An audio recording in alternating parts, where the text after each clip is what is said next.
Hello students, स्वागत है आप सभी का हमारे यूट्यूब चैनल पर। तो स्टूडेंट्स, आज के वीडियो में सब्जेक्ट हिंदी सीजी ओपन का सब्जेक्ट हिंदी का फुल आंसर देखने वाले हैं। पूरा आंसर देखेंगे, ठीक है। तो चलिए देखते हैं। आप बड़े ध्यान से देखिएगा, पूरे क्वेश्चन के साथ हम पूरे आंसर भी बता रहे हैं, ठीक है। चलिए देखेंगे।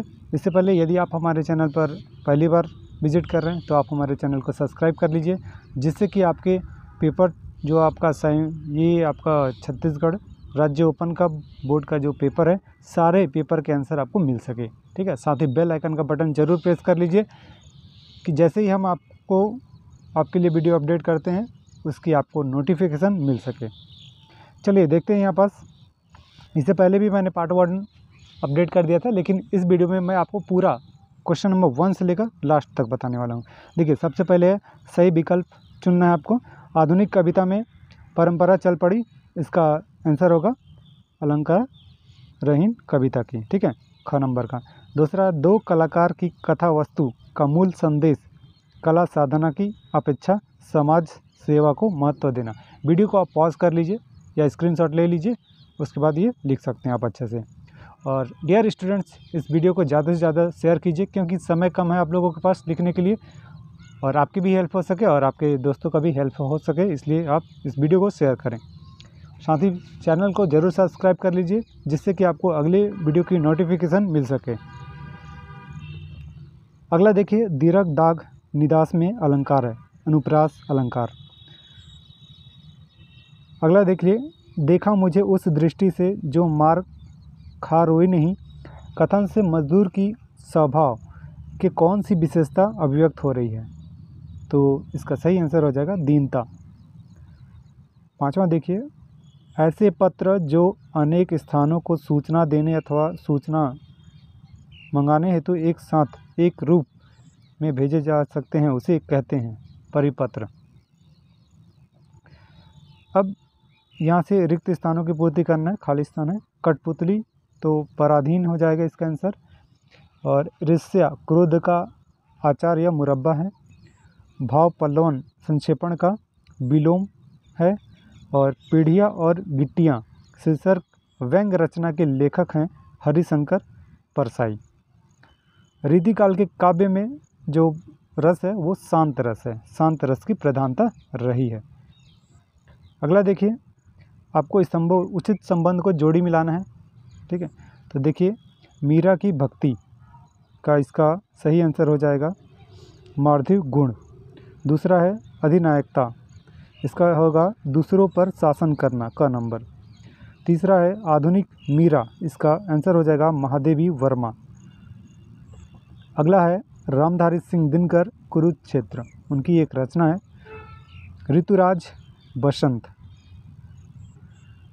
अब अगला देखिए, आपका 20 नंबर का यहाँ से पूरा कंप्लीट हो जाएगा। फिर और आगे भी है, पूरे कंप्लीट आंसर आपको मिल जाएंगे इस वीडियो में। निम्नलिखित कथनों के संबंध सत्य अथवा असत्य, तो पहला सत्य होगा, दूसरा भी सत्य होगा, तीसरा भी सत्य, चौथा भी सत्य और पांचवा असत्य हो जाएगा। अब देखिए, अब आपको यहाँ से प्रश्न नंबर 2 से लेकर 11 तक अति लघु उत्तरीय प्रश्न है और 2 अंक के हैं। आपको यहाँ से लिखना है, इसके आंसर लिखेंगे आप यहाँ से, ठीक है। आप यहाँ वीडियो को पॉज करके इसे आप अच्छे से लिख लीजिएगा,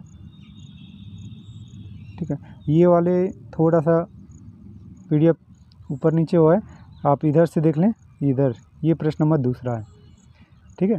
उसका उत्तर है भाषा व शिल्प की दृष्टि से तुलसी जी बेजोड़ के उसके कारण दिया हुआ है यहाँ पास, है ना।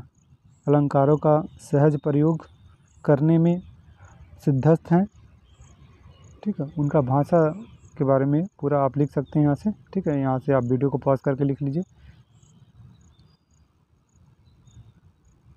उसके पश्चात यहाँ से दोनों पॉइंट लिख लीजिएगा। फिर उत्तर नंबर 10 का उत्तर यहाँ से आप लिख लीजिए यहाँ।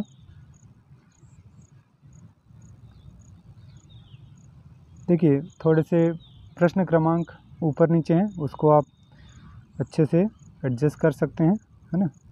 फिर उत्तर क्रमांक 3 का यहाँ से उत्तर आप देख सकते हैं। देर रात आने पर अरुणा ने भोजन नहीं किया क्योंकि बच्चे बीमार थे। अगला उत्तर नंबर 4, आदर्श मानव की जीवन शैली निर्भयता, उदारता युक्त होना चाहिए। पांचवा देखिए आप, पांचवें का उत्तर आप लिख लेंगे। निबंध शब्द नि प्लस या निधन बंध दो शब्दों से बना है, जिसका अर्थ है अच्छी तरह से बंधा हुआ। यहाँ से आप लिख सकते हैं उदाहरण उसका कि बाबू गुलाब राय और आचार्य शुक्ल। उत्तर नंबर 6, तपोवन। तपोवन में कोई किसी का बैर नहीं होता और वहाँ किसी का किसी के साथ शत्रुता नहीं होती। कवि ने जगत को तपोवन की तरह माना है, क्योंकि वन में सभी प्राणी आपसी तकरार भूलकर भयंकर गर्मी में एक साथ पेड़ों की छाया में बैठते हैं। उत्तर 7वां देखिए आप, इसका प्रमुख उद्देश्य संसार महत्व का समाज में जताना है। फिर उत्तर 8वां है, तो यहाँ आप वीडियो को पॉज करके अच्छी तरह से आप इसे नोट कर लीजिए, ठीक है।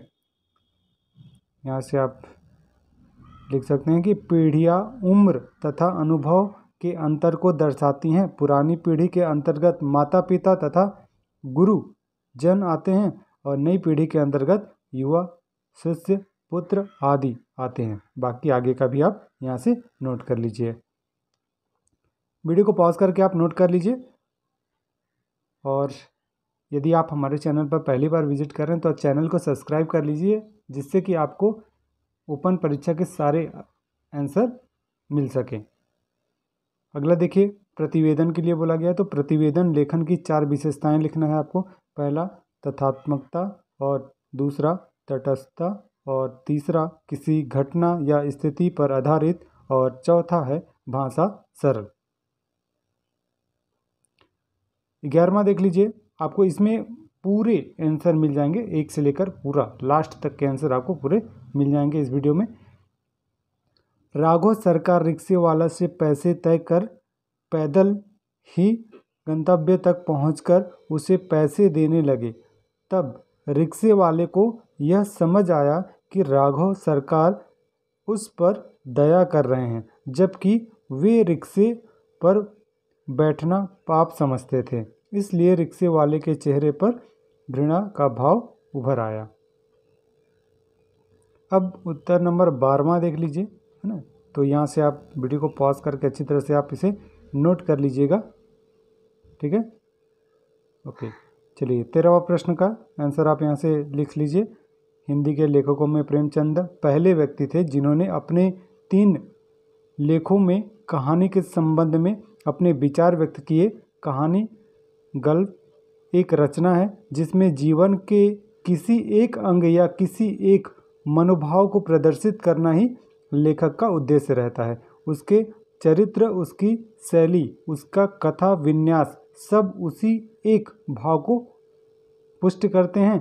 उपन्यास की भांति उसमें मानव जीवन का संपूर्ण तथा बृहत रूप दिखाने का प्रयास नहीं किया जाता। वह ऐसा रमणीय उद्यान नहीं जिसमें भांति भांति के फूल, बेल और बूट साजे हुए हैं, बल्कि एक गमला है जिसमें एक ही पौधे का माधुर्य अपने सम्मत रूप में दृष्टिगोचर होता है, ठीक है। तो इसके आगे का फिर आप यहाँ से नोट कर लीजिए। और बिल्कुल आप यहाँ पूरे आंसर लिखे गए हैं, सटीक आंसर है, ठीक है। आप इसको देखकर अच्छे से नोट कर सकते हैं। और ये वीडियो पूरी तरह से केवल हेल्प के लिए बनाई जा रही है। यदि आप चाहें अपने से लिखने का तो लिख सकते हैं। ये उन बच्चों के लिए, काफ़ी बच्चों के पास बुक की अरेंजमेंट नहीं है, उनके लिए ये सहायता किया जा रहा है। देखिए 14 नंबर का उत्तर यहाँ पर लिखा गया है कि कवि का कथन है कि सोने अथवा धन में धतूरे से 100 गुना अधिक नशा होता है। मादक पदार्थ खाने से व्यक्ति मदहोश हो जाता है, लेकिन धन पा लेने से उसकी स्थिति और भी भयंकर हो जाती है। धन का नशा सभी मादक पदार्थों से अधिक खतरनाक माना गया है, ठीक है। आगे का आंसर आप यहाँ से लिख सकते हैं कि क्योंकि धन का नशा सदा मानव मन पर बना रहता है, तभी तो कवि कहता है कनक कनक तय 100 गुनी मादकता अधिकार। अब उत्तर नंबर 15 आप यहाँ से इसे नोट कर लीजिए, स्क्रीनशॉट भी आप कर सकते हैं। चलिए अब प्रश्न नंबर 16 का उत्तर देखेंगे। ठीक है, तो ये 16 का आंसर आप यहाँ से नोट कर लीजिए।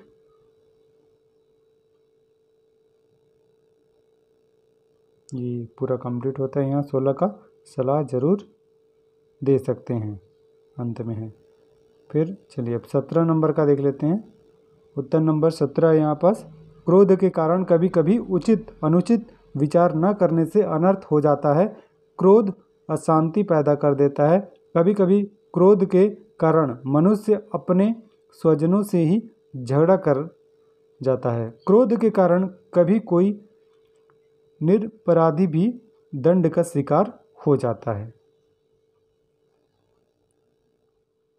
अगला प्रश्न देखिए, उत्तर 18वां ना, इसमें आपको जीवन परिचय लिखना है। महादेवी जी के काव्य की मुख्य स्वर धारा वेदना है ना, उनके बारे में आप लिख लीजिए। यहाँ से पॉइंट वाइज लिखा हुआ है। फर्स्ट पॉइंट, ये दूसरा भी पॉइंट है, महादेवी जी के काव्य में रहस्यवाद एवं छायावाद। और तीसरा पॉइंट यहाँ पास लिखा हुआ है, महादेवी जी का प्रकृति के प्रति विशेष अनुराग है। और भी आगे है तो उसे आप नोट करेंगे। उत्तर क्रमांक 19 का देख लीजिए, रहीम का जन्म है ना, ये आपको जीवन परिचय लिखना है यहाँ भी। ठीक है, तो जीवन परिचय आप एक कवि का, एक लेखक का लिखना होता है, तो आप यहाँ पास लिखेंगे। बाकी इनके बारे में आप रचनाएँ दिया हुआ है ना, रचनाएँ आप यहाँ से देख सकते हैं कि दोहा वाली है ना, और यहाँ पास बैराव, नायिका और वेद ना, श्रृंगार, सोरठा, ये सब आप लिखेंगे पूरा। फिर भाव पक्ष लिख दीजिए यहाँ से। उसके बाद आता है कला पक्ष। वीडियो को बिना स्किप किए आप पूरा अच्छी तरह से देखकर नोट कीजिए आप उसे। चलिए अब उत्तर नंबर 20 देख लीजिए यहाँ से, किसी कार्यालय में किसी घटना अथवा किसी विशेष स्थिति के आंकड़ों तथ्यों सहित क्रमिक जानकारी के साथ ही सुझाव और सिफारिशों की सूची के प्रस्तुतिकरण को प्रतिवेदन कहा जाता है। सच्चाई और ईमानदारी के साथ कार्यालय के काम काज का लेखा जोखा रखने को प्रतिवेदन लिखा जाता है। ठीक है, इसके आगे भी आप लिख सकते हैं इसका पूरा डिटेल। ठीक है, क फिर ख ग, मतलब एक बिंदु में दिया हुआ, तो अलग अलग बिंदु बनाकर आप लिखेंगे। ठीक है, घ तक लिखना है आपको, 4 पॉइंट है मतलब। अब अगला उत्तर देखिए, 21वां उत्तर है ना, आपको गद्यांश पद्यांश का संदर्भ और प्रसंग और उसकी व्याख्या करना है। ठीक है, तो यहाँ पास से आप लिख लीजिएगा, ये इसका व्याख्या है।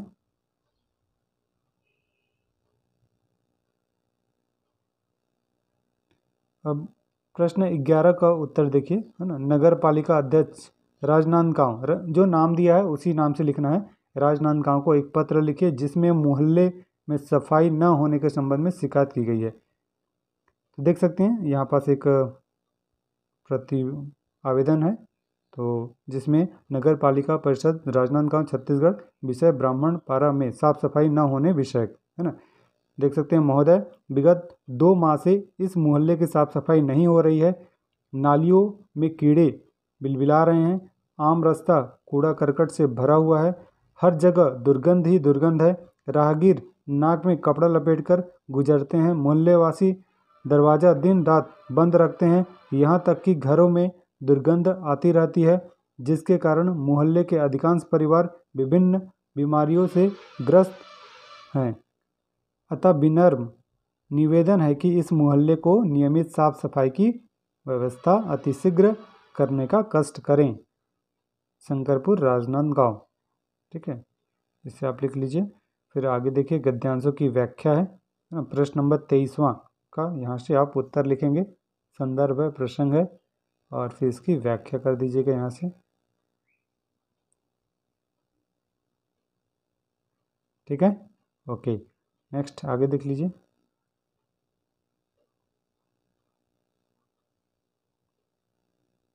ये आपका ये पूरा कंप्लीट हो गया। ठीक है, ये प्रश्न नंबर ये 23वां आपका ये कंप्लीट, राइट। अब देखिए आपके पास प्रश्न 24वां का उत्तर है। उपन्यास में ऐतिहासिक हलचल के भीतर एक प्रेम कथा अपनी पूरी मार्मिकता के साथ विद्यमान है, इस कथन को स्पष्ट करना है। ठीक है, तो इसके उत्तर को आप यहाँ से अच्छी तरह से नोट कर लीजिए। ठीक है, ये आपके पास 24वां प्रश्न का उत्तर है। यहाँ से आप वीडियो को पॉज करके आप रोक कर आप अच्छी तरह से उसे लिख लीजिए, है ना। ये यहाँ अंतिम देख रहे हैं कि गहरी संवेदना के कारण विशेष प्रभावशील बन पड़ा है। अब अगला प्रश्न है 25वां, जिसमें कि आपको निबंध लिखना है ना, 250 शब्दों में। तो यहाँ से नक्सलवाद एक चुनौती या छत्तीसगढ़ में नक्सलवाद जो है विषय, इस पर आप लिख सकते हैं। यहाँ से यदि आप चाहें कोई और विषय पर भी लिख सकते हैं। देख लीजिए यहाँ पर छत्तीसगढ़ में नक्सलवाद का जो निबंध है, इस प्रकार से आपको लिखना है। फिर छत्तीसगढ़ में नक्सलवाद, फिर है छत्तीसगढ़ में अपार जन और धन की हानि नक्सलियों के हमलों के द्वारा।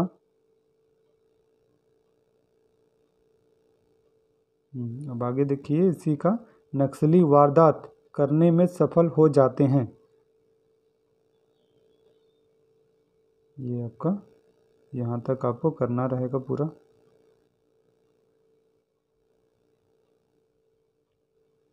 इसलिए उनके सफाई के लिए हमें सारी दुविधा छोड़नी होगी। ये अंतिम यहाँ तक कंप्लीट होता है इसका। ठीक है, तो ओके स्टूडेंट्स, और चैनल को सब्सक्राइब जरूर कर लें और साथ ही बेल आइकन का बटन जरूर प्रेस कर लें। नेक्स्ट वीडियो आपके सारे पेपर के आंसर आपको हमारे चैनल पर मिल जाएंगे। तो मिलते हैं नेक्स्ट वीडियो में, तब तक के लिए thank you and best of luck.